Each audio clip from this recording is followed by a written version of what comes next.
Yeroo irraa gara yerootti teekinooloojiin guddina ajaa'ibaa agarsiisaa dhufe. Keessattuu jaarraa 21ffaa kana keessa saffisni teekinooloojiin ittiin guddachaa jiru hedduu nama ajaa'ibsiisa. Keessattuu adeemsi addunyaa akka ganda tokkotti walitti dhiyeessuuf godhamu guyyaa guyyaa waan ajaa'ibaatii agarsiisaa jira. Kanaaf immoo intarneetaa fi marsaaleen hawaasaa gahee guddaa taphachaa jiran. Akkam jirtan kabajamtoota hordoftoota Forex Entertainment qophiin keenya qaroomaa fi teekinooloojii addunyaa teenyaatiin wal isin barsiisu qophiin uuda qaroominaa jalqabeeti jira. Qophii keenya irraatiin sooshaal miidiyaa hamachuuf deemna. Mammaaksi Oromoo barcumarra taa'anii muka namatan jawullee sooshaal miidiyaan maal akka ta'ee fi akkamitti akka hojjetu waliin ilaalla. Hanga dhuma sagantaa kanatti nu faana turaan nafeerraa teenyetan kabajaati. Qopheessee dhiyeessaan qophichaa Ambirraa Jamaali.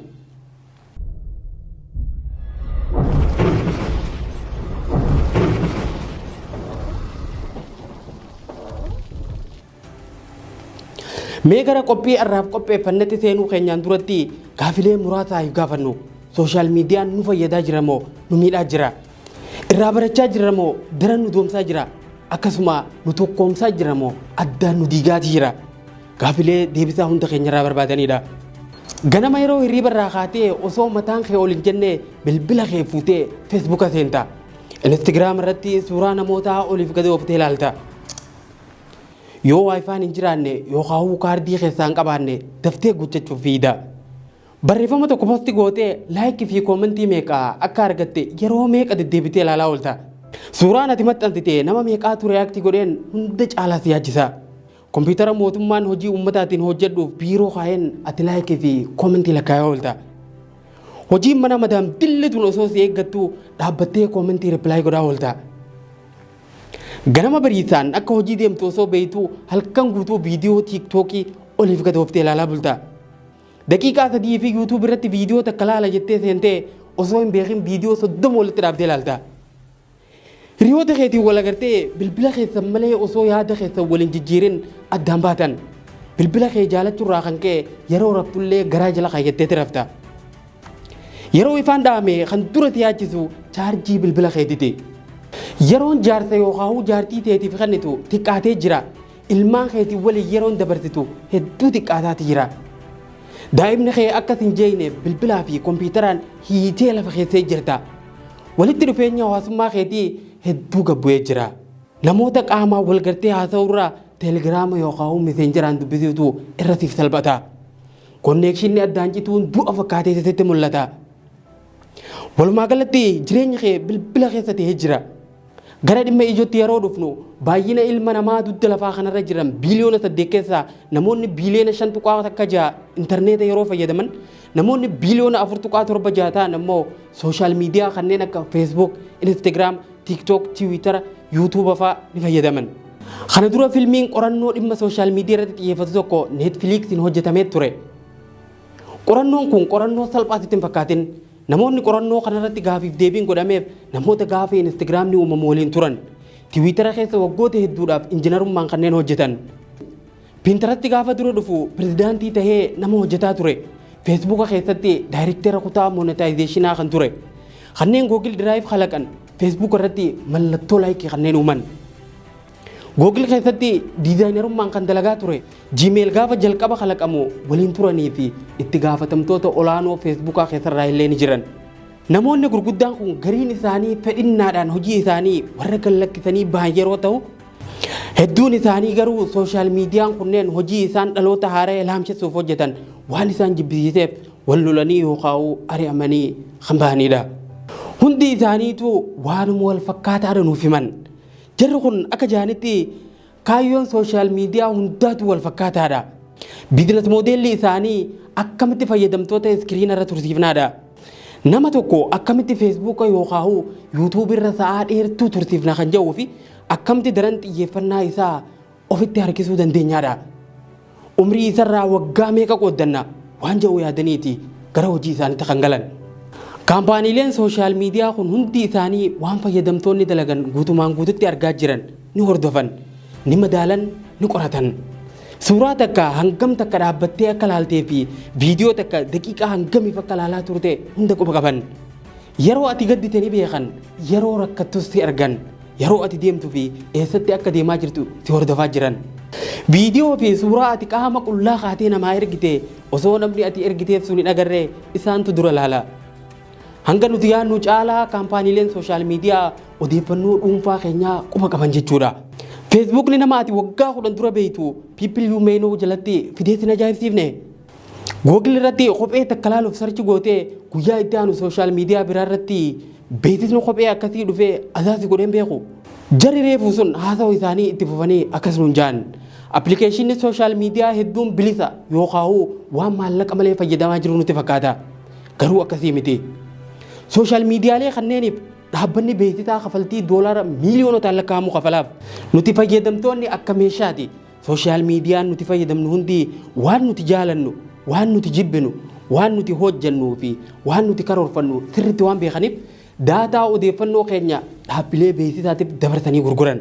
Galgala maal akka ati ilaaltu, guyyaa maal akka ati fayyadamtu. Fakkeenyaaf ji'a dhufu waan akkanaatiin bite jettee karoorfattee kaalendara keetii irratti yoo nootii qabatte hanguma guyyaan ati itti karoorfattu sun dhiyaataa deemuun beeksisni meeshaa sanii si weerara. Yoo biyya biraatti akka deemuuf yaaddee onlaayinaan tikeeta bittee iimeela irraa qabaatte yeroo guyyaan imala keetii sun dhiyaate beeksisni hoteela biyya ati itti deemtu sun sooshaal miidiyaa hundaan itti dhufu eegala. Algooriizimii waan jaamu tokkotu jira. Viidiyooleen ati yeroo mara laaltu oduulee garaagaraa odeeffannoo fi barreeffamoota gosa ati dubbiftu hunda erga galmeeffatanii sirriitti qoratanii addaan baafatanii booda karaa ittiin eenyummaa kee addaan baafatan jechuudha. Fakkeenyaaf YouTube kana seentee waanuma wal fakkaataa viidiyoo lama yoo laaltee baate yeroo lammata deebitee seentu viidiyoo duraan laalte sanii wal fakkaattu 100 rikoomendii irratti si fida. Facebook irratti irra deebitee waa'ee dhimma tokko yoo dubbifte yeroo lammata Facebook seentu waa'ee dhimma sanii odeeffannoo hedduu si fida. Nama naannoo tokko yoo argoote namoota naannoo sanii hedduu fidee akka argootu si afeera. Fakkeenyaaf TikTok seentee intala qaama qullaa daansii taphattu takka viidiyoo ishii 2 yoo laalte sanbooda TikTok viidiyoo dubartii qaama qullaa yaatu talakkaawamtee hin dhumne si fida. Yoo akkuma seente waan bashannanaa barumsa irraa argattu laaltees akkasumatti waan gaarii qofa siif roobsa jechuudha. Algooriizimiin TikTok immoo hundarraa adda. Fedhii kee addaan baasuuf viidiyoo takka daqiiqaa meeqa akka laalte hunda qorataniiti addaan baafatan. Jarri reefu siif lakkaa'e sun akka jaanitti hojiin keenya fayyadamtoota sooshaal miidiyaa kana akka maashinaa yookaan kompiitaratti piroogiraam godhuudha. Namoonni eenyummaa fi amala isaanii akka jijjiirratan godhuudha. Ati nu biratti akka hantuuta qorannoof laaboraatoorii keessa jiruuti.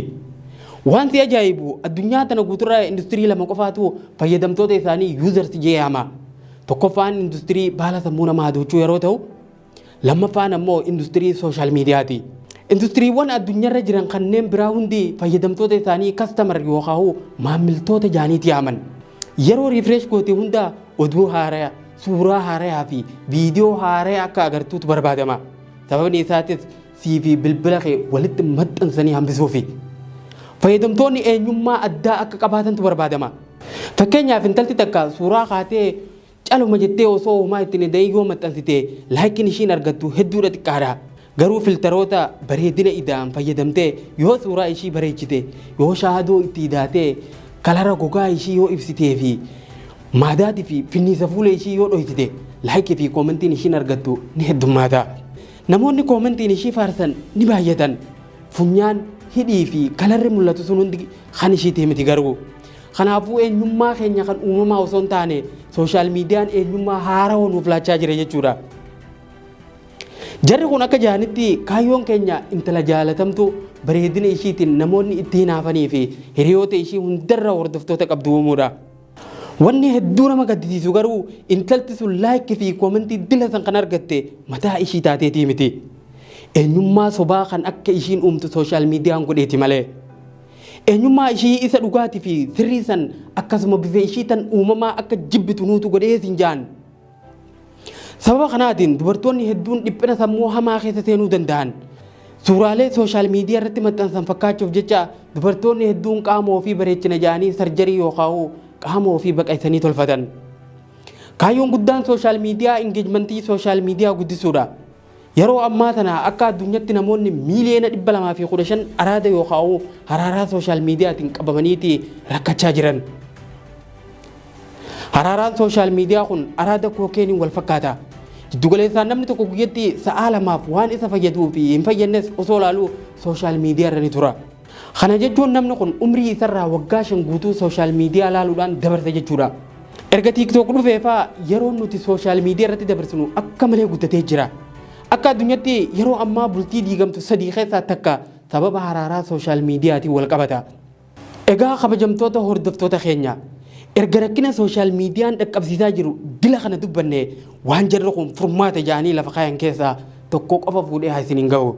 Jalqaba irratti notifikashinii ofirraa cufi.